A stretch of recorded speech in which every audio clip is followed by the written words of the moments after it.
I graduated high school at the top of my class with a full scholarship to study engineering at a prestigious university. My parents owned a small family cafe in Portland, Oregon. When I told them about the scholarship, I expected them to be proud. Instead, my father looked at me across the dinner table and said the scholarship would not cover everything: room and board, books, living expenses. They were not going to help. The family business needed me more than some college did. My mother nodded in agreement. "You can work here with us. That is what family does." Before I tell you how that decision changed everything, I would love to know where you are watching this from. Drop your city or state in the comments. If you have ever been told your dreams were not important enough, hit that like button and subscribe. Because what happened 12 years later when my parents came asking for money will remind you why standing up for yourself matters. Trust me, you will want to see how this turns out. Let me take you back to the beginning. I was 18 years old, standing in my childhood bedroom with an acceptance letter in my hands. Portland State University had offered me a full tuition scholarship to study mechanical engineering. My grades were exceptional. My SAT scores placed me in the top 5% nationally. I had worked incredibly hard throughout high school, taking advanced placement classes, staying up late to study, volunteering on weekends. All of it building toward this moment. I had always loved how things worked. As a kid, I took apart old radios and clocks just to see their internal mechanisms. In high school, I joined the robotics club and helped build a competition robot that won regionals. Engineering felt like my calling. The scholarship was my ticket to that future. My parents ran a small cafe called Morning Brew in a quiet neighborhood of Portland. They had opened it 20 years earlier, pouring their savings into the business. It served decent coffee and breakfast food to a loyal customer base of regulars. The place was not fancy, but it paid the bills. My father, Raymond, worked the morning shift. My mother, Gloria, handled afternoons and bookkeeping. They had always talked about it being a family business, something to pass down. My younger sister, Amber, was 15 at the time, still in high school. She had no interest in college or the cafe. She spent most of her time with friends, focused on social activities rather than academics. My parents never pushed her the way they pushed me. I was the responsible one, the one they counted on. When I showed them the acceptance letter, I was bursting with excitement. I had imagined this moment for months. My parents sitting me down, hugging me, telling me how proud they were, maybe even helping me plan for the move to campus. Instead, my father barely glanced at the letter before setting it down on the kitchen table. "How much is this going to cost?" he asked. I explained that tuition was covered, but I would need help with housing, meal plans, textbooks, and general living expenses. I had done the math. Roughly $15,000 per year for 4 years. I had saved $3,000 from working part-time at a grocery store. I was hoping they could help with the rest, or at least co-sign a student loan. My father shook his head. "We cannot afford that. The cafe is struggling as it is. We need you here working with us. You can take some community college classes online if you want, but you are staying in Portland." My mother agreed immediately. "Your father is right. Family comes first. This cafe is your future." I tried to reason with them. I explained that an engineering degree would lead to a career earning far more than the cafe ever could. That investing in my education was investing in the family's future. That I could help them more later if I had a good career. But my father cut me off. "We have made our decision. You are working at the cafe. End of discussion." I felt my dreams crumbling. I called the university financial aid office, desperate for options. They told me I could take out loans, but without a co-signer and with no credit history, the interest rates would be brutal. I would be looking at crushing debt before I even started. I reached out to extended family, but everyone had their own financial struggles. No one could help. For weeks, I begged my parents to reconsider. I showed them salary projections for engineers. I offered to pay them back every penny once I graduated. Nothing worked. My father was unmovable. "You are being selfish," he told me one night. "This family built something, and you want to abandon it for some degree that might not even guarantee you a job." I watched my scholarship deadline pass. I watched my classmates post excited photos about college preparation on social media. I watched my future slip away because my parents valued cheap labor over my education. The bitterness I felt was overwhelming. I was angry at them. Angry at myself for not having found another way. Angry at the unfairness of it all. So I went to work at Morning Brew. I woke up at 5 a.m. to help my father open. I made coffee, cooked eggs and pancakes, cleaned tables, washed dishes. The work was not hard, but it was soul-crushing. Every day felt like a reminder of what I had lost. My parents paid me minimum wage. They said I was getting free room and board at home, so I should be grateful. My sister Amber barely helped at the cafe. She would come in occasionally on weekends for a few hours, but my parents never pressured her the way they pressured me. When I pointed this out, my mother said Amber was younger and needed to focus on school. The hypocrisy stung. I started taking night classes at the local community college, paying out of pocket with my meager wages. It was slow going. I could only afford 1 or 2 classes per semester. At that rate, it would take me 8 years just to get an associate degree, let alone transfer to a 4-year program. But I kept going. I refused to give up completely. During this time, I watched my parents make interesting financial choices. They took a 2-week vacation to Hawaii, something they had always wanted to do. They bought a new car, trading in their old sedan for a newer model. They renovated the cafe, updating the decor and equipment. Apparently, money was available for those things, just not for my education. I lived at home for 2 years, saving every penny I could while working at the cafe and taking night classes. Finally, at 20 years old, I had saved enough to move out. I rented a tiny studio apartment across town. It was barely larger than a closet, but it was mine. My parents were upset. They said I was abandoning the family. I told them I needed my own space. I picked up a second job working nights at a warehouse, stacking boxes and loading trucks. Between the cafe during the day, the warehouse at night, and classes whenever I could fit them in, I was working 80-hour weeks. I was exhausted constantly. But I was building towards something. I was taking control of my life. At 22, I completed my associate degree in engineering technology. It had taken me 4 years of night classes, but I had done it without any help from my parents. I was proud of myself in a way I had never been before. I had fought for this. I had earned it entirely on my own. I applied for engineering technician positions at companies around Portland. My lack of a bachelor's degree was a handicap, but my work ethic and determination impressed interviewers. A small manufacturing company hired me as a junior technician. The pay was $35,000 per year, more than double what I was making at minimum wage jobs. I quit the cafe. My father was furious. "You are making a huge mistake," he said. "That job will not last. You will come crawling back." I did not argue with him. I just left. The engineering job was everything I had hoped for. I worked with machines, solved technical problems learned from experienced engineers. My supervisor noticed my aptitude and encouraged me to continue my education. The company had a tuition reimbursement program for employees pursuing relevant degrees.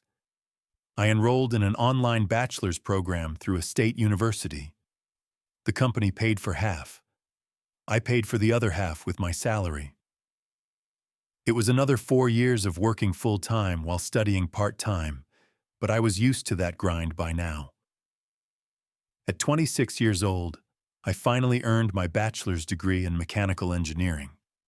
My career accelerated rapidly after that. I was promoted to engineer, then senior engineer, then engineering manager. By 30, I was earning $90,000 per year. I bought a house. I drove a reliable car. I had savings and retirement accounts. I had built the life my parents said was impossible.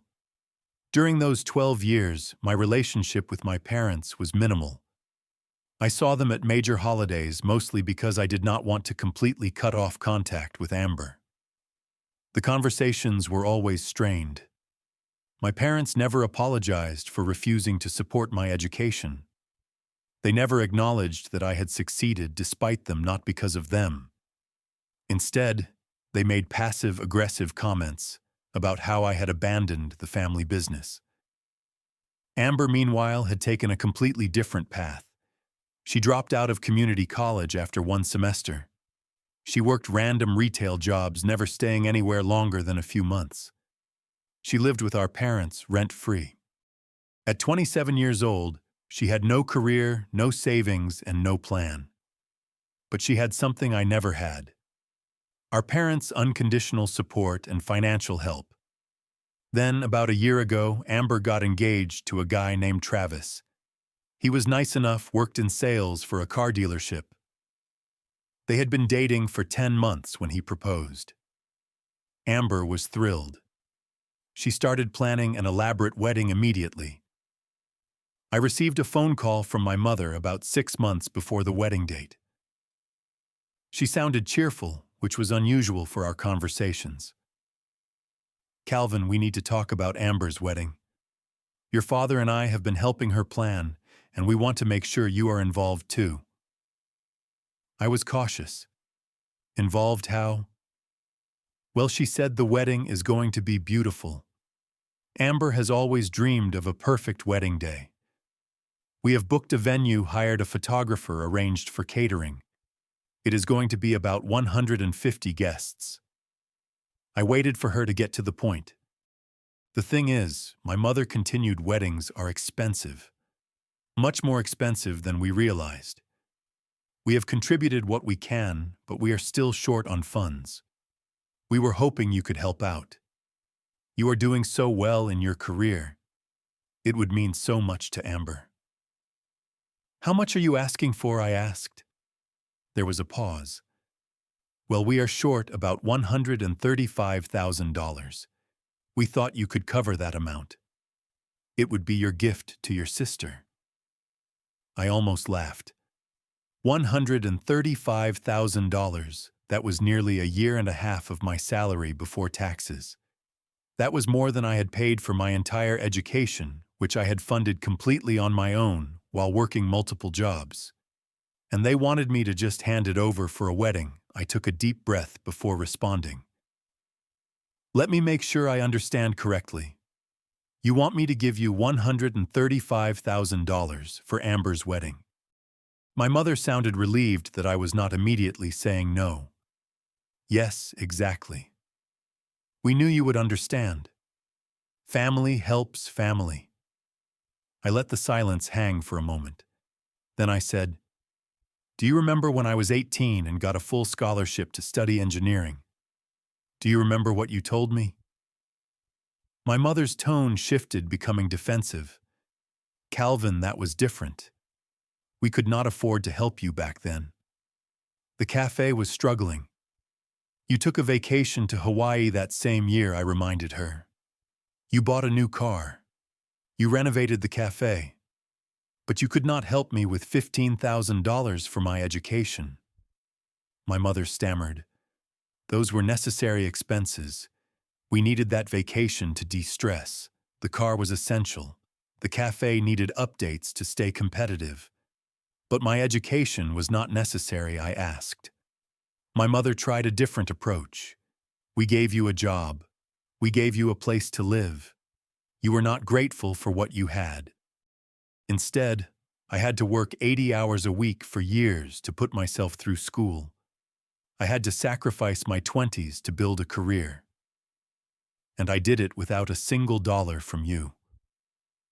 My mother's voice hardened. So you are saying you will not help your sister? After everything we have done for you, I almost laughed at the absurdity.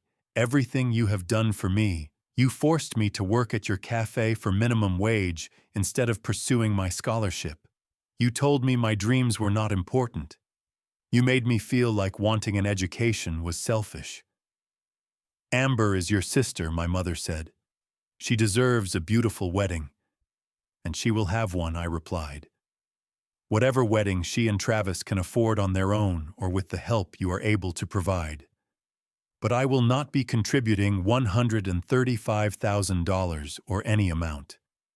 My mother tried guilt. You have so much money now. This would not even hurt you financially. You could easily afford this. Whether I can afford it is not the point, I said. The point is that when I needed help for something that would change my entire life, you said no.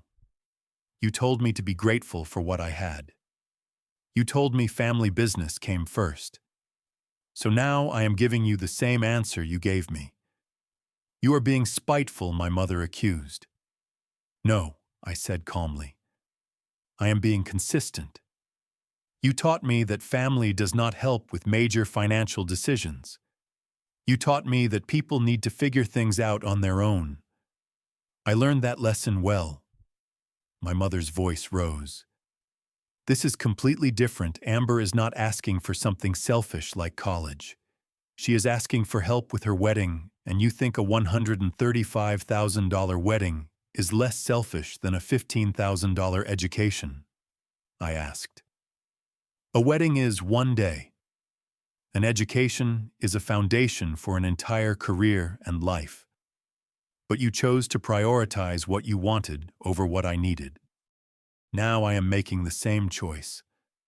My mother tried begging. Please, Calvin. We will pay you back. I will not hold my breath, I said. You never paid me fair wages for the 2 years I worked at the cafe. You kept me trapped there working for minimum wage while you took vacations and bought new cars.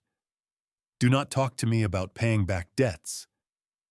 The conversation ended with my mother hanging up on me. Within an hour, my father called. His approach was different. He was angry. Your mother told me about your conversation. I cannot believe how selfish you have become. All that education made you think you are better than your family. I am not better than anyone, I replied. I just remember how you treated me when I needed help. Now you want me to do what you refused to do. It is not happening. My father launched into a speech about family obligations and how I owed them for raising me. I let him talk. When he finally ran out of steam, I said, You had a choice 12 years ago. You could have supported my education and invested in my future. Instead, you told me to work at the cafe and forget about my dreams. That decision was yours. These consequences are also yours. Over the next few weeks, I received calls and messages from extended family members. Aunts and uncles who had not spoken to me in years suddenly had opinions about my obligation to help Amber. Most of them did not know the full story. They just heard that I was refusing to help my sister and thought I was being cruel. I explained the situation to anyone who would listen. I told them about the scholarship I lost, the years working multiple jobs, the fact that my parents could have helped me with a fraction of what they were asking from me now, but chose not to. Some family members understood. Others said I should be the bigger person and help anyway. Amber herself called me. She was crying. Calvin, please. I know things were hard for you, but this is my wedding. This is the most important day of my life. I do not want to start my marriage in debt. I felt sympathy for her, but I also felt anger. Amber, I said gently, I started my adult life in debt because our parents would not help me. I worked 2 jobs while going to school. I lived in a studio apartment the size of a closet. I sacrificed years to build what I have. I cannot give you $135,000, she sobbed. But you have the money. You could help me if you wanted to. You just do not care about me. That is not true, I said. I care about you, but I also care about the principle here. Our parents taught me that I had to earn everything on my own. That family help was not something I could expect. Now you are learning the same lesson. Amber hung up on me too. I felt bad. She was caught in the middle of this. But I also knew that giving in would send the wrong message. It would tell my parents that their treatment of me was acceptable, that they could ignore my needs when I was young, but demand my resources now that I was successful. The weeks leading up to the wedding were tense. My parents stopped speaking to me entirely. Amber sent occasional guilt trip messages. Extended family members whispered about me at gatherings. I became the villain in the family narrative, the successful son who refused to help his sister. But I had support too. My friends who knew the full story backed me up. My colleagues who had worked with me understood my position. My girlfriend Amanda, who I had been dating for 2 years, stood by my decision. She had watched me work incredibly hard to build my career. She knew what my parents had put me through. I did attend the wedding. Amber had scaled it down significantly. Instead of 150 guests, they had about 70. Instead of an expensive venue, they used a local park. Instead of a full catering service, they had a potluck-style reception. It was still a lovely wedding. Amber looked beautiful. Travis seemed happy. The day was full of love and celebration. My parents barely acknowledged me at the wedding. When it came time for family photos, they positioned themselves as far from me as possible. During the reception, my father gave a toast about family loyalty and how some people forget where they came from. Everyone knew he was talking about me. After the wedding, I received a final phone call from my mother. She was furious. "I hope you are happy. You ruined your sister's wedding. She had to settle for so much less than she deserved because you were selfish." I stayed calm. Amber had a beautiful wedding surrounded by people who love her. That is what matters, not how much money was spent. "You have changed," my mother said bitterly. "You used to be such a good son." "No," I replied. "I have always been the same person. I worked hard, followed the rules, and tried to build a good life. The difference is that I finally learned to set boundaries with people who do not respect me, even if those people are my parents." My mother made one last attempt. "You are going to regret this. When you need family, we will not be there for you." I almost laughed. "You were not there for me when I was 18 and needed help the most. I have spent 12 years learning to rely on myself. I am completely comfortable with that arrangement." We have not spoken since. My relationship with my parents is effectively over. Amber and I exchange occasional messages, but the closeness we had as kids is gone. Some extended family members still think I was wrong. Others have quietly reached out to say they admire my strength. I do not regret my decision, not even a little bit. My parents had a choice when I was 18. They chose to prioritize their own comfort and their business over my future. That choice taught me that I could not count on them. So when they came asking for a massive financial favor 12 years later, I applied the same logic they had used on me. Some people call this revenge. I call it consistency. I gave my parents exactly what they gave me. Nothing. They taught me that family does not help with big financial needs. They taught me to figure things out on my own. They taught me that my dreams were not as important as their priorities. I simply took those lessons to heart. The truth is, I could have afforded to give them the money. $135,000 would have hurt, but it would not have destroyed me financially. But this was never about the money. It was about the principle. It was about refusing to reward people who had failed me when I needed them most. I have built a good life. I have a career I love, a home I am proud of, a girlfriend who supports me, financial security, friends who value me.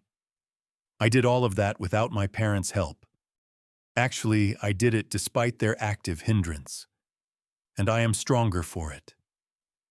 There are moments when I wonder if I should have been more forgiving, if I should have helped Amber just to keep the peace. But then I remember being 18 years old, holding that scholarship letter, watching my dreams die because my parents valued cheap labor over my education. I remember working 80 hours a week while they took vacations. I remember them buying a new car while telling me they could not afford to help me. And I know I made the right choice.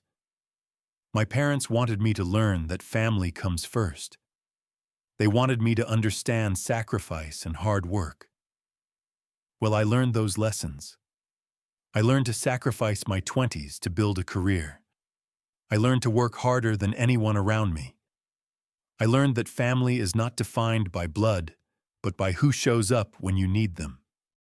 And I learned that sometimes the most important thing you can do is stand up for yourself, even when it costs you relationships. If my parents ever apologize, if they ever acknowledge how they failed me, maybe we can rebuild something. But I am not holding my breath. People who refuse to see their own mistakes rarely change, and that is okay. I do not need their approval or their presence in my life to be happy. I have become the person I wanted to be. I have the career I dreamed of. I have proven that determination and hard work can overcome even the obstacles placed by your own family. And I have learned the most valuable lesson of all. You teach people how to treat you by what you accept. I refused to accept being treated as less important than a cafe or a car or a vacation. And I refused to accept being treated as a bank account to fund someone else's expensive wedding. My parents gave me nothing when I needed everything, so I gave them nothing when they needed something. Some people call that cold. I call it fair. Now I want to ask you something. Have you ever had to set boundaries with family members who did not support you when it mattered? How do you handle people who expect help but were not there when you needed them? Drop your thoughts in the comments below. If this story resonated with you, please hit that like button. Make sure to subscribe so you do not miss more stories about standing up for yourself and setting healthy boundaries. And share this with anyone who needs a reminder that you do not owe people who failed you when you needed them most. Thank you for listening to my story, and remember that your dreams and your boundaries matter. You deserve people in your life who support you, not people who only show up when they need something from you. Take care of yourselves out there.